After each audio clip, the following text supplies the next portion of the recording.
Okay, before we start the video, I've got something to tell you, which is, in Game 2 of today's video, you're going to probably witness some of the most insane chess of all time. Basically what happened is, I sacrificed 5 pawns, then an exchange, and then in the end I won. So if you're curious, go check out how I managed to win the game. And watch the full video, of course. Hello everyone, welcome back to day 18. Today is, in a way, a critical day.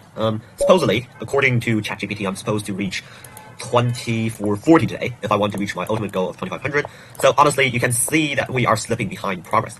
The major reason of which is because playing a lot of games and trying to win them is taking a lot of energy, and more importantly, you know, sometimes it's just not that easy to get rating at this rating level. So you see, again, we are paired with a 2294, and if we win, we're gonna get like 3 points, and if we lose, well, it's gonna be disaster. So that's basically the case, and yeah, we either need to find a better way to change this. I propose my idea of using a team to like just challenge 2400s directly, which is not really going that well up till this point.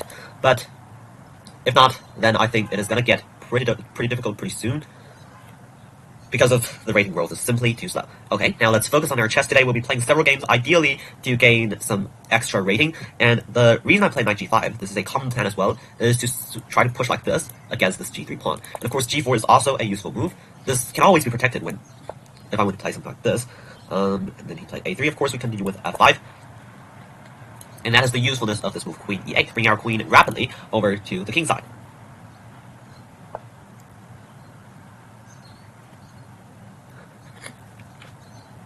Well, I don't think we should take. Rather, let's play this to protect this pawn, and then we will be just crashing through with f4. Now, after takes, we need to decide whether we take with the queen or with the pawn. Okay, let's go with the queen, because we're trying to play this. Let's not forget that. And now, the case is, if bishop f3, we can always just retreat here, and there's no way to attack the queen further. If knight f3, of course, it just doesn't even bother me. Well, he played queen d1, and we probably should attempt to properly evaluate the position after the queen trade. So after the queen trade, we have a passed pawn. We could push f4. We have this strong square, and we can target this. Looks promising, so let's take. Now, as I mentioned, we play this move.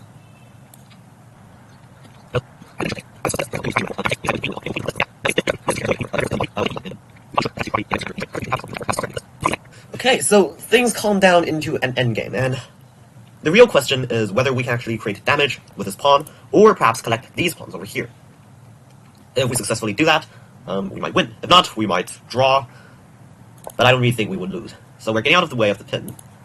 All of a sudden, this pawn is still hanging. And of course, we can target this, or this, from the backside as well.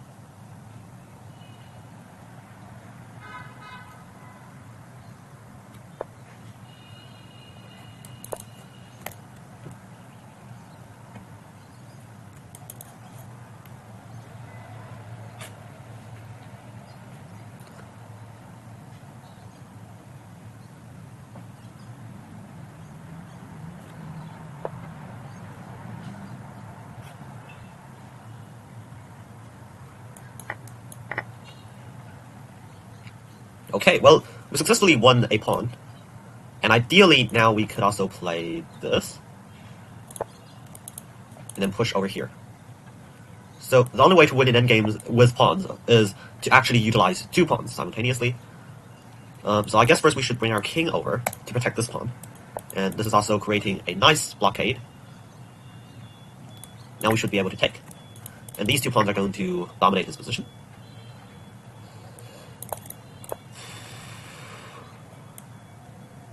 Yeah, slightly tricky, but we have all sorts of threats, or perhaps to retreat and then check over here.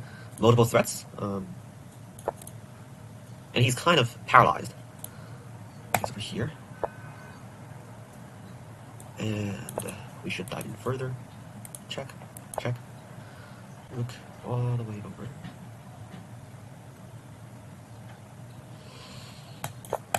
About high time we do this. And, now, here, anyway, and then I think just here, and we promote. So king g3, we should be able to defend. bishop g2. So luckily, we do have this guy here to defend. And yeah, let's rotate back out. Oh, go here. Uh-oh, okay.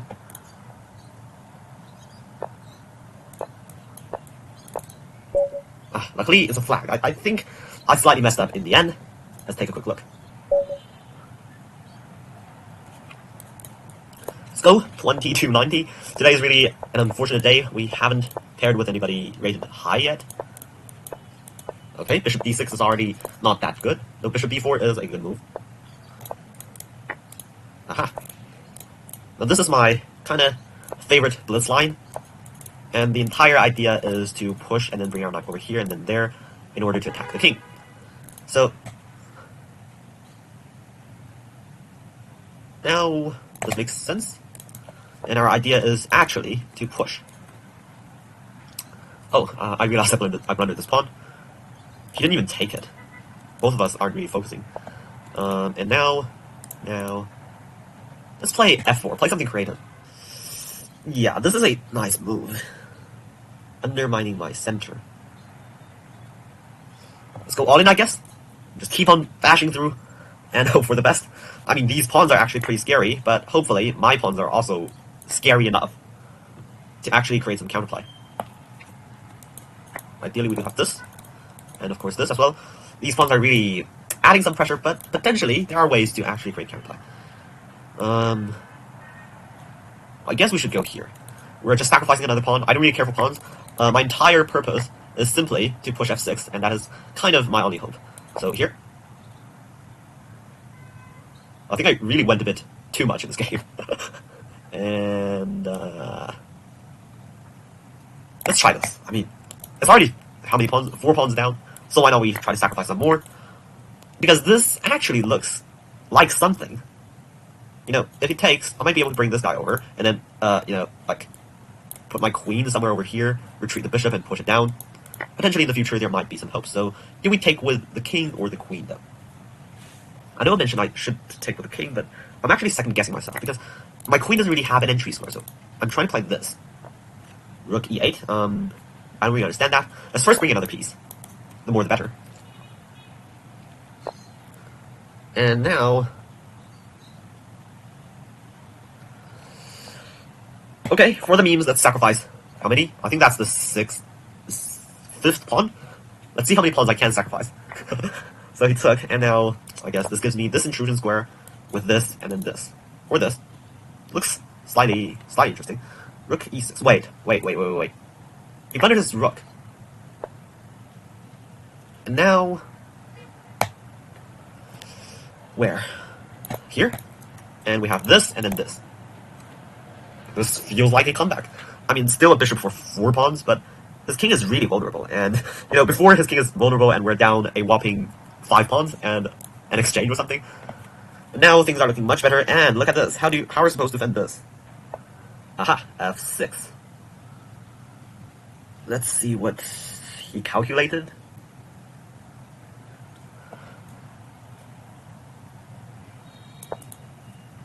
What about this? Are we winning the pawn? Are we winning the rook? Okay, so he's trying to check. Here. And here. Now what? So if this... Do we take with the rook or the queen? I think the queen. Let's just play it safe. And now... King g4? I think so. I think it's okay. So queen down to check. Let's retreat. And when he checks again, we can bring our queen back. And it should be a win.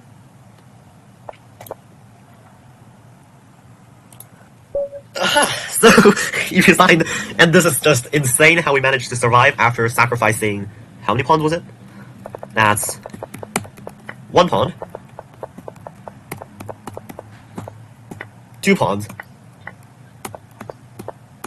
3 pawns, 4 pawns, and then an exchange, and we sacrificed the 5th pawn. Okay, so we sacrificed 5 pawns and an exchange in one game, which is just absolutely insane. Oh my god, this game is going to be my game of my life. That's just absolutely insane. Okay, let's move on, and perhaps this will be our final game of the day. We will be reaching a reasonably high rating, and we should be peaking next game if we win. Even though this winning streak is going to be pretty challenging, even more so since we are paired with a 2400. Oh, we've already peaked. So let's just try our best and see if we can actually push even further. Okay, a very classic King's Indian. And this line. And now here the plan is just this and then this. Very simple. I think he messed up the sequence. A3 is played a bit too early. He's supposed to play this move before. Even though now it's still decently okay. But the problem here is, I see. So in this position, he's supposed to be played bishop e3, and after this, he can retreat his bishop here. But now, since we played this, he can't put his bishop here on e3, and we should be slightly better. Now, I guess the logical response would be this, and then here, and then here. And then this. Now, another useful move would be this, to support our c7 pawn. And now, with these pieces standing around here, we can safely bring our queen over and safely launch the attack. Now he's still stopping this pawn push. And should we actually sacrifice it? I think not yet. So let's bring our knight back in first. And now we could consider actually playing g4. It seems to be the most logical move, so let's take. Let's push. What am I saying? And he probably won't take, because when somebody is attacking you, make at the least amount of pawn moves, and you should be okay. Just try to freeze up the position, and sure enough, he didn't take. Now the question is how do we make further progress? Now here's a symbolic move against rook c1, because we're threatening to do something like this in the near future with a discovered attack on the rook. So let's try this out. And another purpose of playing this move, sometimes it's actually bishop f8 as well, both of these are played in games, is that now we can bring our rook either to the g file or to the h file to support our attack. So he played knight b2, and let's go with our idea because he didn't really move his rook. I think he's supposed to play something like rook c2, even though that runs into something like this, potentially. And now he even took, I thought he's going to play h3. Now he's just going for the sacrifice. And let's just pick it up. Now, this makes sense, and we're playing h3 on the next turn. I actually just realized there's probably queen h6 there, which seems kinda tricky, but I think we can take it there. Okay, so, well, he played bishop h2. Let's keep on pushing with h3.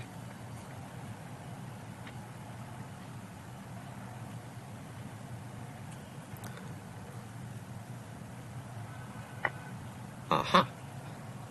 How did he even dare take that? I guess it's still this guy's problem. Then why don't we play a move like this first? So we are properly defending g5. And if that, probably something like this, and then we can play our knight into the f4 square. Or perhaps king h7. Because it looks kind of more logical. We're trying to target f3 though. And knight to d3. Why did he play knight b2 in the first place? So now let's continue with our plan. Does that work right now? I think so. Wait, did we just blunder a pawn? Wait. I think I discounted actually. No, did we? Oh, we didn't. Take. Ah, thank God. I thought I blundered a pawn. Uh-huh.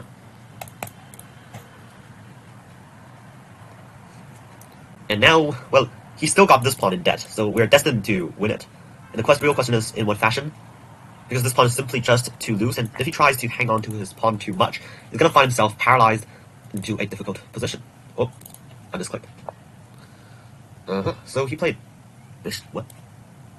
Did he miss this? Huh. Okay. He requested a rematch, so I'll keep on playing, just an extra game. Today's probably going to be a long video because I really want to grind some rating. Tonight, I might even, tonight at my time, of course, I might even play, I might even record another analysis video on some of my games because I didn't really analyze properly after the games. Or perhaps I might do it tomorrow before I play games, so I don't really know. Let's first get our video finished. Now, here, I forgot whether this is theory or not. Queen e2. Why do I think I misplayed this? Okay, let's just keep on going. I might have messed up the sequence, or perhaps missed a tempo or something. So this feels slightly uncomfortable, but we can trade and then bring out our knight, and this should be okay.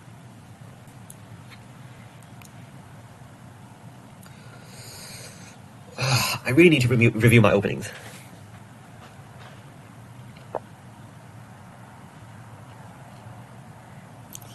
Now the annoying thing is that we can't move our rook because this f2 square, I mean, this knight is attacking here, like these two.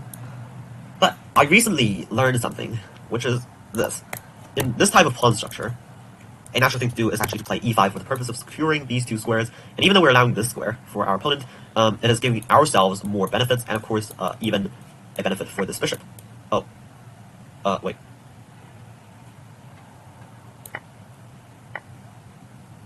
Did I blunder a pawn? Okay, that's really stupid. I guess I'm just really into blundering pawns today. Or sacrificing them, of course. Well, that's really disgusting. I just simply forgot there's a knight on d3 that can take my piece. Which is disgusting, yeah. Luckily, though, we actually did get a bit of more play, you know. And it's actually kind of difficult for him to make a move. Because if he wanted to play this to fight for the file, he need to remove his bishop. But if he plays this, I can take. So he probably need to play rook b8 first, but I can play bishop f4, so he probably need to play something like rook a7 or something, which is just, you know, kind of funny. And let's continue with our idea of jumping into d6, playing this, or something. Okay, bishop e7. Now that gives me this square, and if I can get my bishop over here, that's gonna be pretty good.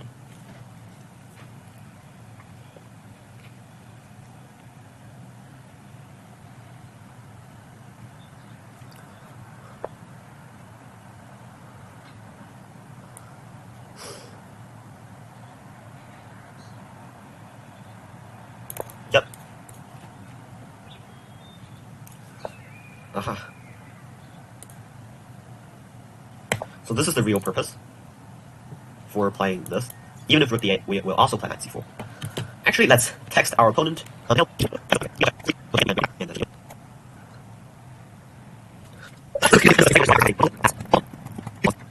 Finally, we have equalized our material. And this game will probably end kind of peacefully. Oh, even though I probably need to play this. So I think the main thing here is his time. Even though, I mean, this is just a dead draw for our level, so I might just request a draw when his time is about to run out, for the sake of politeness. And apart from that, let's just shuffle around a bit. There's not much to be played in this position, and I think we can call it peace pretty soon. Oh, he just straight up didn't accept. Oh.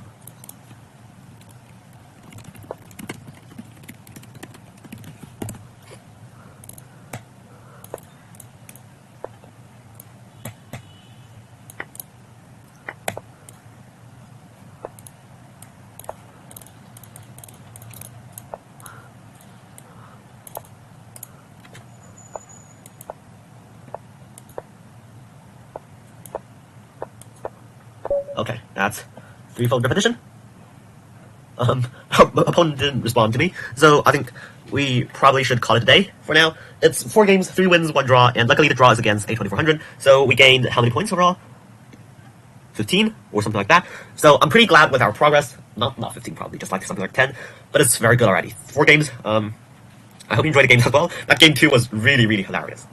So enough for today, and see you tomorrow. I'll also be uploading an analysis video, probably alongside tomorrow's game. So see you then, and keep on enjoying chess.